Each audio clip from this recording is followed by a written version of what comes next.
slight hope that maybe 10, 20, 30 people, 30 boys are still alive. The reason I'm asking you this is because I have a personal, everything you've said it's things on paper. I have a personal experience. I, like the rest of the people in 1974, insofar as I'm concerned, I found myself in the position to have to fight for my life, fight for my family, for my country, for my dignity. On the 8th of August, I was in Lapithos when Lapithos was taken. I was with 49 boys. I came back with 7. I was there when the rest of the boys surrendered. The names exist. I saw it with my own eyes. These boys were captured. Insofar as I'm concerned, there are 2 ways we can go. One, that the Turkish invading army massacred these boys in cold blood.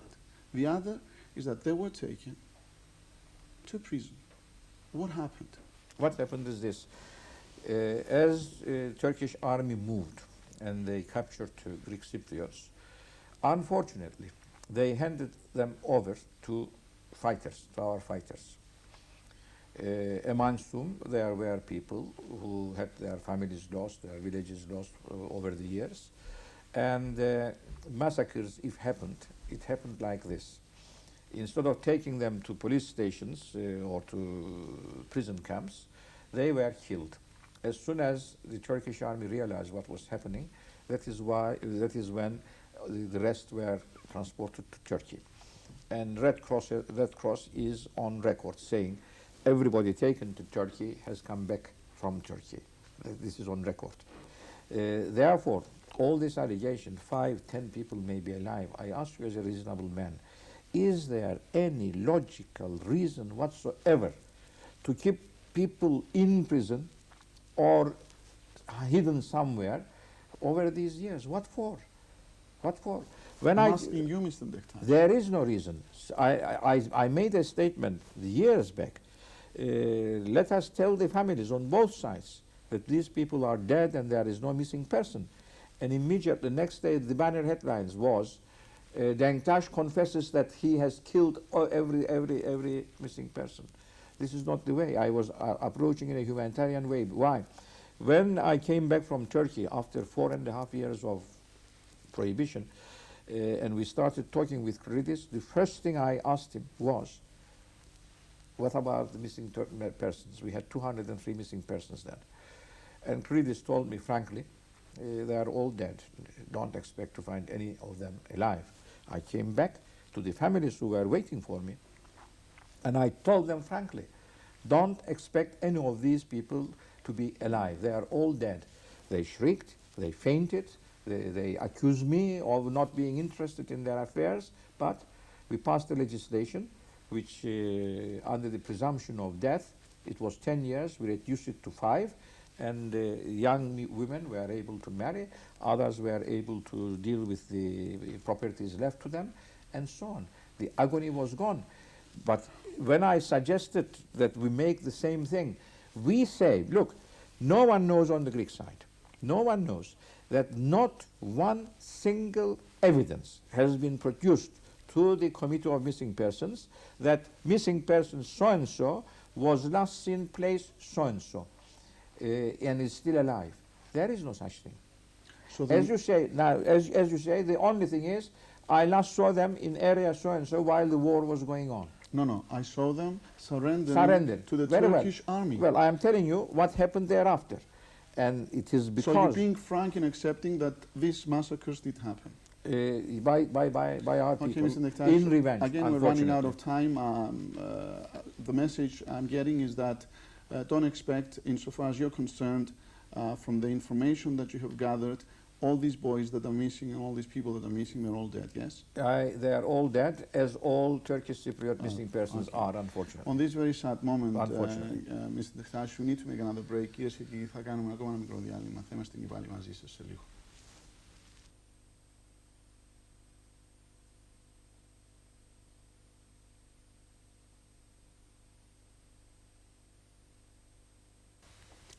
Mr. Denktash, a few days ago we had the Aegean, we had a crisis at the Aegean, and it made us all realize how close we are to another war. The question I want to sort of put forth to you is whether, unavoidably, this war, if it happens, a confrontation between Turkey and Greece, will involve Cyprus. Don't forget, several times I asked the leadership on the other side, all of them, let us make an agreement that we will not fight each other in Cyprus. And let us make this agreement endorsed by Greece and Turkey. That is the clever thing to do. And it was rejected offhand. Why? Denktash seeks recognition. I said, if I seek recognition, I will say so. Are we not talking as two communities? We are. Are we not sitting as two leaders of the two communities? Yes. It is in this capacity that we should make an agreement. Non-aggression This is agreement. what you're saying now. I don't know the protocol, but I think what you're saying is very important. Let me just get this straight. But are you saying that the first bullet will not be fired from your side if such a confrontation happens? Of course not. Of course not. That is the status and that is the position of the Turkish army, and that is its promise to us. But if a war starts in the Aegean and the extension of it finds itself in Cyprus, Mr. Denktash, who is to say who fired the first rifle? You are absolutely right. That's why I say that the extension of this defense doctrine to Cyprus was wrong. Giving Greece bases, sea bases, air bases in Cyprus is wrong, because if Greece and Turkey enter war, it is inevitable that Turkey will bomb these bases at least in order to protect itself. But Greece, Mr. Denktash, Greece did not enter the 1974 war, and we were bombed by your Phantom airplanes. So this is not an argument I accept. No, you were bombed in the course of a war. That is another thing. There Yes, was a war going on. If another confrontation happens between Greece and even if for any reason they want to move forth and take the rest of Cyprus... You know that there is no such policy? No, we know at least. There is no such policy. Turkey is not going to put us into danger. That is not why it is here. It has been begging for a solution in order to withdraw. It has not come about. So I say, let us take the present position. What is the present position? We want to await such an eventuality as Cypriots on both sides. What is the way to it? The way to it is for two sides to say, as two leaders, I repeat, we agree not to fire a shot at all towards each other. We agree to remove certain forces from dangerous areas as UN wants. And we agree that in case of a Greco-Turkish war even, there shall be no fighting in Cyprus. How can we secure that? By Greece and Turkey undersigning our agreement in Cyprus that there will be no war in Cyprus. But this is so vulnerable, Mr. Denktash. How can anybody prove if the fighting begins that either side is the one to blame?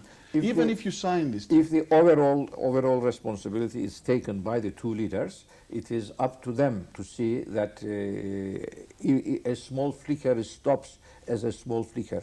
We went through this in the past. Unless it is to the advantage of one side to start the war in Cyprus, and of course I'm talking about Turkey, even signing a treaty or an agreement or a decree, even that, beginning the war and then claiming the Greeks started. But Turkey, if Turkey had any territorial intentions in Cyprus, Turkey could have annexed the island after the peace operation, as we call it, and as you call it, the invasion.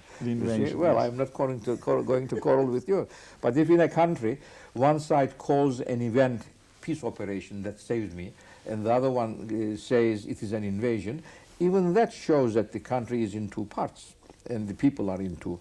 Anyway, let us leave it aside. Yes. But the moment the leadership decides, and this is an agreed, endorsed by Greece and Turkey, that this is out of the sphere of conflict between Greece and Turkey about Aegean or whatever they have, it will be kept so. Do you think that our people will wish to die for nothing? because Turkey knows that even if Turkey occupies the whole island, will the international world allow Turkey to own the island? Of course not. All you say, of course not, Mr. Denktash, but then again, this is what frightens me, in the sense that I could never understand people that can sit around the table. And I'm not just talking about Turkish people now. I'm not talking about Greek people. I'm talking about people in the pentagons of the world that sit around tables and manipulate our lives and make moves and control everything, my future in the next 10, 20 years' time. I never could understand. And so the logic, my feeling, my instinct has nothing to do with these logistics. It's not so to be manipulated. I cannot trust what you're telling me. I cannot trust you, not you. I cannot trust the officers in Turkey who perhaps see that if we make this move now, in 10 years time, roads will be ours. Well, I don't think it works like that. Turkey is involved in all European and NATO alliances, and Turkey cannot do this. And that is why Greece tried to do it through the Greek Cypriots and failed. But you say they cannot do this, and yet as far back as 10 days ago, Mr. Denktash, Turkey, contrary to the international laws, is claiming a part, even if it's a rock, of Greece that is not theirs. But you have decided already that it is contrary to international law, and that it is part of Greece. Right. I am biased. I accept this. I am biased. Okay, but according to the decrees that exist since 1932 or 47 or whatever, you know, it is recognized by all the European countries and America that yes, there are some agreements that we have to respect. Well, I don't know. I don't know about that, because Turkey says the contrary through documentation again. So let them solve the problem. Why are we getting involved? You forget one thing. Turkey came here with 40,000 soldiers and removed half of them, almost half of them, within 3 years. We went and sent them away. No one took any notice of this. And we expect, just a minute, no, this is relevant to this. And we expected Greek Cypriot side in return not to spend $1 million a day on armaments. This is not an acceptable argument, Mr. Denktash, for the reason that you can bring these 20,000 troops back within a few days. And unless we protect our defenses, unless we enhance our defenses, we will be accessible if hopefully there will never be. Let's hope that what you're saying today, Mr. Denktash, is truthful, is honest, and insofar as your powers are concerned, this is what it's going to be. I mean, this is the hope of everybody, both Turkish Cypriots and Greek Cypriots. You know, in 1974, there would have been not a single case of death, maybe, or I'm exaggerating, but very few deaths, if Turkey's arrival here was seen as a guarantor power, and Cyprus was declared immediately an open country, as Parisians did when Hitler moved. I was in Kyrenia at 4:20 in the morning when I was bombed by the Turkish phantoms. I was not given an opportunity. Nobody asked me, do you want to fight? They threw a bomb at me, Mr. Denktash, for God's sake. Leadership was asked, was told. There was no such thing as leadership in those days. We had a terrible crisis, Mr. Denktash. You did not give an opportunity to a democratic solution. You brought the army because it was planned that given the opportunity, the Turkish army would come to Cyprus, bomb the place out of pieces to smithereens, and take whatever you decide. Well, you are excited now. Yes, don't be excited. You see, you reminded me of. Of course, sorry. You are right, having experienced that. But you don't forget one thing: you were not doing anything democratically here. You had destroyed a country, and the next 15 days... But Makarios survived the coup, and Makarios was alive, so given the opportunity... Makarios was not our leader, was not the president of Cyprus for 11 years. Makarios would have returned back to democratic state of being, and then he would have carried on the intercommunal discussions. He couldn't return for 9 months, because the junta officers were still in charge, ruling Kridis. We forget all these things.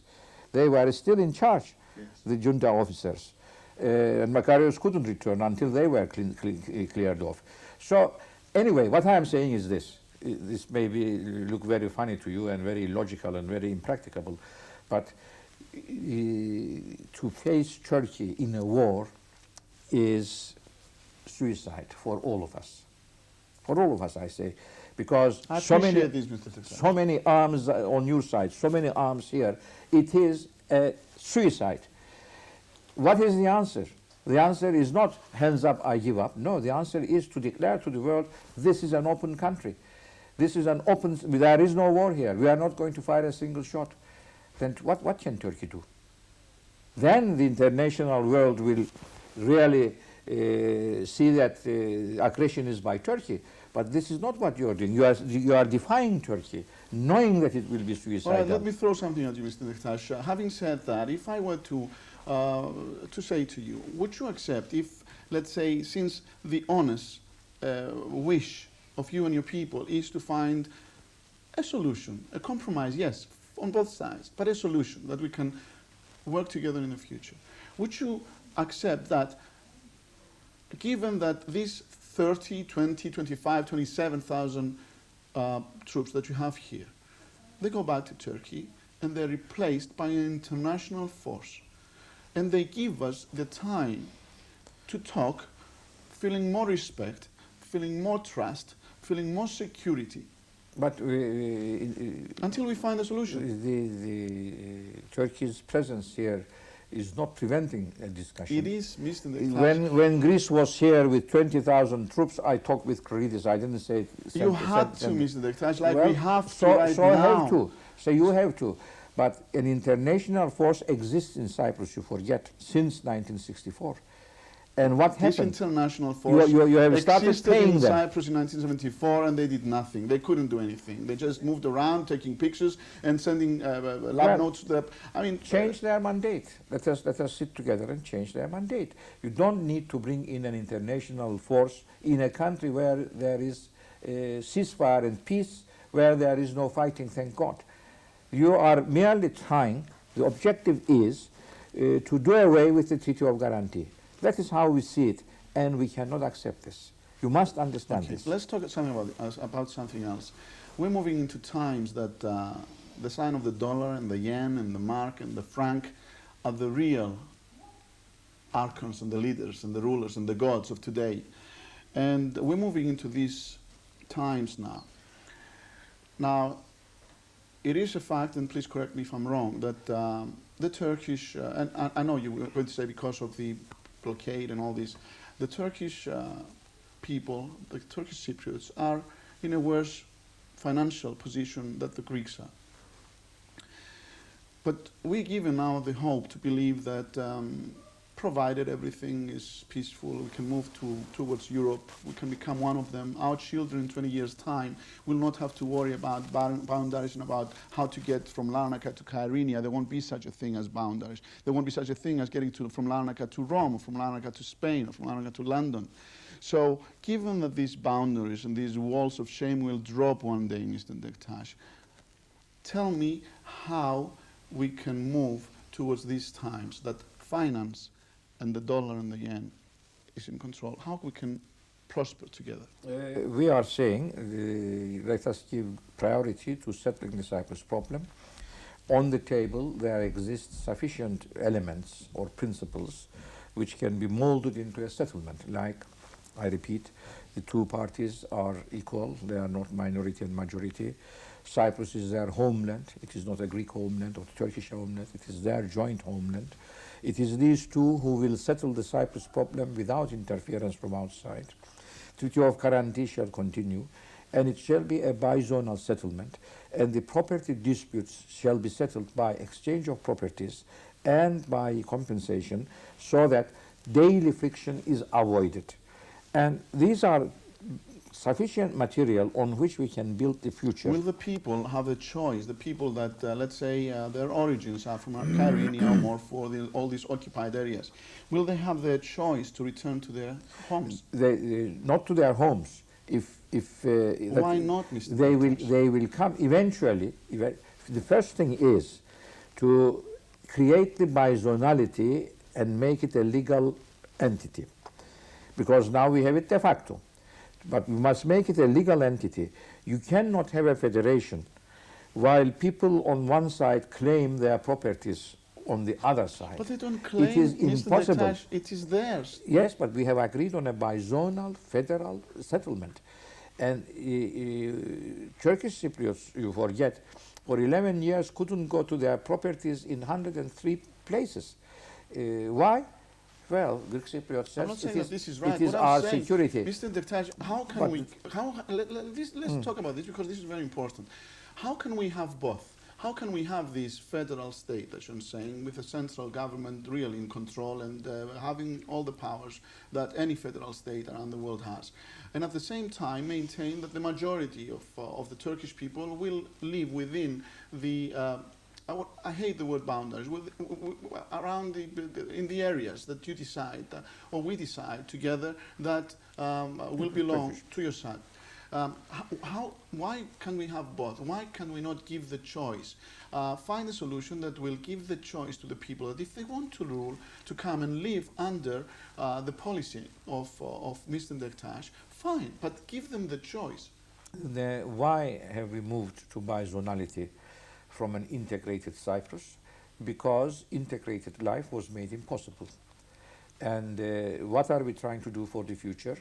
We are trying to avoid the same difficulties, frictions from continuing. But if we keep and the two sides separated, Mr. Denktash, we will not give them an opportunity to grow up together. If the little children grow up and they learn to play in the streets together and play football and basketball and whatever, and they grow up, in 20 years' time we'll have the community that I visualize. Well, before 1963 we were together and we grew up together. We made mistakes, Mr. Denktash, both the Turks and the Greeks. Let's not make them again, but let's not keep the two sides apart. Well, this is the wish for the future. We say we have to start from where we are. What has happened, doesn't matter whose mistake, has separated us. You cannot just do this and bring these two people together again. Why? Because Turkish Cypriots will not go back to the south. They refuse to. They have lived. Are you absolutely certain about this? Well, we have. Maybe a great majority will, but if a few people want, or if a few thousand Turks want to come back, why should you forbid them? We are not forbidding them. Anyone will be free to go if they wish. What we are saying is, you must settle, as we settled the population problem by accepting bizonality, by allowing people to go where they wish to go. We must settle the property problem. It is part of the settlement. It is not denial of their rights. Their rights will be compensated in kind or in compensation. And in time, it will be under the legislation of both sides. It will be possible for Greeks to come and settle under the permissions of the north and vice versa. And you have to start from where you are and you have to go carefully. Even your leaders say that one police case may put the two countries back to the trenches again. It is right. Look at what happened. One Turk arrested and ill-treated and so on. We almost came to... He was a drug dealer, Mr. Denktash, for God's sake. No, he was not. No, yes, no, he was. No. He was caught with 5 kilos of cocaine. No. Had he been so, he would have been prosecuted, and no one would have been able to defend him. And why we kept silent for a few days until we realized what was happening was because we thought it was like that. And then your own fingerprints department did not find his fingerprints on anything in this. It was all policemen's fingerprints, for heaven's sake. We know the man. He's not a drug dealer. Apparently he was dealing in animal